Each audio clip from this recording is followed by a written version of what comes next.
Salam dalam keheningan saudara-saudaraku yang dikasihi oleh Tuhan. Pada saat ini kita masuk di dalam ruang hening 80 dengan judul Gosip atau Fakta. Mari kita berdoa bersama. Pada saat ini Tuhan, kami akan bergumul akan firman-Mu, kami akan merenungkan firman-Mu dan mampukan kami untuk dapat melaksanakannya dalam kehidupan kami. Terima kasih Tuhan, dalam nama Tuhan Yesus kami berdoa. Haleluya. Amin. Demikianlah firman Tuhan yang terambil dari Kejadian 18 ayat 20 hingga 22.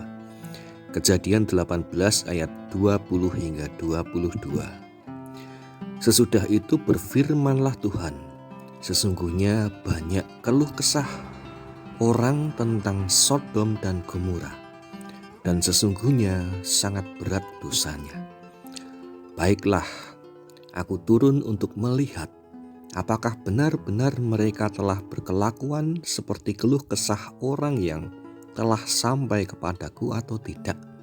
Aku hendak mengetahuinya. Lalu berpalinglah orang-orang itu dari situ dan berjalan ke Sodom, tetapi Abraham masih tetap berdiri di hadapan Tuhan. Demikianlah firman Tuhan, yang berbahagia kita yang menerima sabda Allah dan yang melakukannya. Salam sehat dan bahagia saudara-saudaraku yang dikasihi oleh Tuhan. Akhir-akhir ini kita menjumpai banyak orang yang membicarakan film yang berjudul Tilik. Sebuah film yang beberapa waktu yang lalu diunggah di YouTube dan menjadi fenomena pada saat ini. Film tersebut bercerita tentang ibu-ibu sebuah kampung yang naik truk bak terbuka dengan tujuan mengunjungi ibu lurah yang dirawat di rumah sakit. Nah, sepanjang perjalanan menuju ke rumah sakit, ibu-ibu di atas truk itu ramai bergosip ria. Mereka memperbincangkan sesuatu yang belum dipastikan kebenarannya. Nah, saudaraku yang dikasihi oleh Tuhan, bergosip itu memang menyenangkan. Tapi ketika yang digosipkan itu sesuatu yang belum jelas faktanya, belum jelas itu terbukti apa tidak, itu akan menjadi fitnah. Dan ketika sudah mengarah kepada fitnah, maka itu bisa merusak persaudaraan. Di dalam kitab Kejadian tadi, Tuhan tidak langsung menghukum penduduk Sodom dan Gomora yang kata banyak orang hidupnya penuh dengan kejahatan. Tuhan tidak langsung memberikan hukuman, akan tetapi Tuhan melihat lebih dulu kebenarannya. Apakah benar penduduk Sodom dan Gomora itu penuh dengan kejahatan atau tidak? Disinilah Tuhan tidak tergesa-gesa menentukan hukuman bagi Sodom dan Gomora, tapi Tuhan mencoba melihat fakta kejadian yang sesungguhnya, apa yang terjadi, apakah benar yang dikatakan orang-orang tentang Sodom dan Gomora atau tidak. Saudaraku yang dikasihi oleh Tuhan, setiap berita yang kita terima itu sebaiknya harus kita lihat dulu apakah benar-benar sesuai dengan fakta, kenyataan atau tidak. Janganlah menyebarkan berita atau gosip yang menyesatkan. Bahasa yang seringkali kita dengar hoax. Karena ketika hoax itu tersebar, itu akan menyesatkan banyak orang. Marilah kita membawa dan menyebarkan berita kebenaran. Berita yang sudah teruji itu adalah sesuatu yang benar-benar nyata dan terjadi. Dan ketika berita kebenaran itu tersebar, baik secara lisan ataupun melalui media sosial.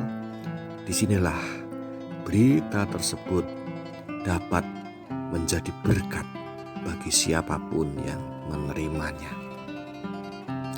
Oleh karena itu, mari kita selektif, kita memilah dan memilih berita mana yang benar-benar sesuai fakta dan juga berita mana yang hanya bersifat gosip tanpa ada fakta kejelasan dan malah justru mengandung fitnah.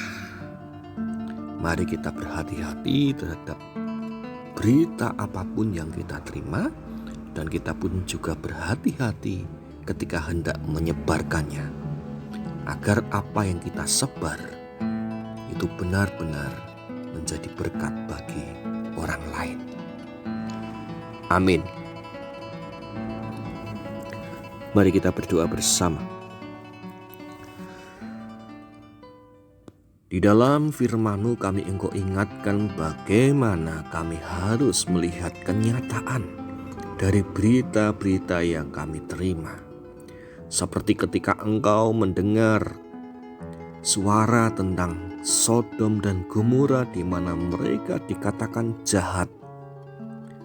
Akan tetapi Engkau mencoba untuk melihat secara langsung apa yang terjadi.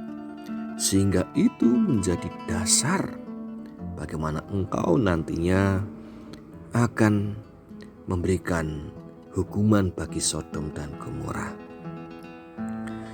Dan mampukan kami Tuhan untuk bersikap bijaksana dalam hal kami menerima berita, informasi, kabar. Jangan langsung kami mempercayainya dan menyebarkannya, tapi mampukan kami untuk memilah dan memilih. Sehingga apa yang kami sebarkan itu adalah berita yang dapat menjadi berkat bagi sesama kami. Terima kasih Tuhan atas firman-Mu, dan pada saat ini kami mengingat kehidupan kami. Berkati kami dalam setiap langkah kehidupan kami bersama-sama dengan keluarga kami, sehingga setiap rencana, setiap harapan dalam keluarga kami hanya ada di dalam rancangan dan tuntunan-Mu saja. Dan kami yakin dan percaya apa yang menjadi jalan-Mu adalah rancangan damai sejahtera bagi kami semua.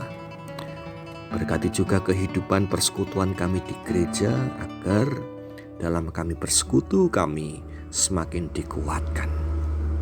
Terima kasih Tuhan, kami serahkan langkah kami, harapan kami ke dalam tuntunan Roh-Mu yang kudus. Dan doa ini kami panjatkan dalam nama Tuhan Yesus Kristus, Juru Selamat kami yang sempurna, sumber cinta, kasih dan kedamaian. Terpujilah nama-Mu kekal untuk selama-lamanya. Haleluya. Amin. Demikianlah kita telah bersama-sama merenung di ruang hening. Dan sampai jumpa di ruang hening selanjutnya. Tuhan memberkati kita semua.